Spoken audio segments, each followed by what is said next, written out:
మీకు తెలుసా, రోడ్డు మీద ఒక కానిస్టేబుల్ నడుస్తూ వెళ్ళి నేను కనపడ్డానుకో నన్ను తీసుకొని స్టేషన్లో కూర్చోబెట్టి క్వశ్చన్ చేసే హక్కు ఉంది. నోటీసు నాకు ఇవ్వక్కర్లా. పోలీసుకి అంత పవర్ ఉంది. ఎందుకంటే మీరు పలానా హుస్సేన్ అని చైనీస్ స్నాచర్ ఉన్నాడండి, పలానా సుబ్బారావు అని చైనీస్ స్నాచర్ ఉన్నాడు, ఆ పోలికలు మీలో ఉన్నాయి, ఆ బండి మీద మీరే లేరని నాకు డౌట్ వచ్చింది, మీరే కాదు తెలుసుకోవడానికి పిలిచాను, హెల్ప్ చేయండి చెప్పండి. నేను హుస్సేన్ కాదండి, నేను సుబ్బారావు కాదండి, నా పేరు పోసాని కృష్ణమురళి, నేను సినిమా వాడిని, ఇదిగోండి నా ఐడి, నేను చైనీస్ స్నాచర్ కాదండి అని నేను చూపించుకుంటా. ఓహో మీరా, థ్యాంక్ యూ అని పంపిస్తాడు. నాకేం అనుమానం జరిగింది? నా బాధ్యత పౌరుడిగా నేను ఆ తప్పు చేయలేదు అని చెప్పడం నా బాధ్యత. అడిగే హక్కు వాళ్ళకు ఉంది, హక్కులు మనం ఇచ్చాం. ఇందులో మా టాలీవుడ్ ఏం పరువు పోయింది మీరు చెప్పండి, చెప్పునానా, మీరు ఏం పరువు పోలా. మనం సహకరిస్తే సొసైటీ బాగుంటుంది.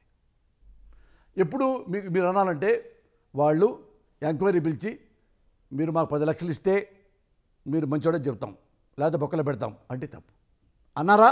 చెప్పనండి, వెళ్ళిన వాళ్ళే అన్నారు కదా, గౌరవంగా పిలిచారండి, గౌరవంగా అడిగారండి, గౌరవంగా పంపించారండి, పిలిస్తే మళ్ళీ వస్తాం, అయిపోయింది నాన్న. దీనికి మళ్ళీ ఎవడెవడో మాట్లాడి ఈ డ్రామాలు ఆడి ఓ ట్విస్టులు పెట్టి ఎందుకు వాళ్ళ ప్రభుత్వ ఉద్యోగులు ఆఫీసర్ని డిమోరలైజ్ చేయటం? మనం డిమోరలైజ్ చేశారా?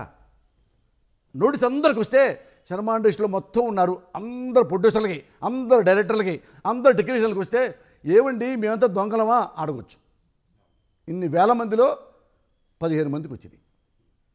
అది కూడా ఏమన్నారు, సార్ మేము గౌరవంగా నోటీస్ పంపించాము, కొన్ని మాకు డౌట్స్ ఉన్నాయి, మరి వాళ్ళ దగ్గర నంబర్లు ఉన్నాయిగా, అడుగుతారు, నంబర్లు ఉన్నది మాత్రం బ్యాడ్ అని చెప్పట్లే వాళ్ళు, మా డౌట్ క్లారిఫికేషన్ కోసం గురుగారు కావాలంటే లేడీస్ మేమే ఇంటికి వస్తాం గౌరవంగా అన్నారు అని స్పష్టంగా ఉన్నారు.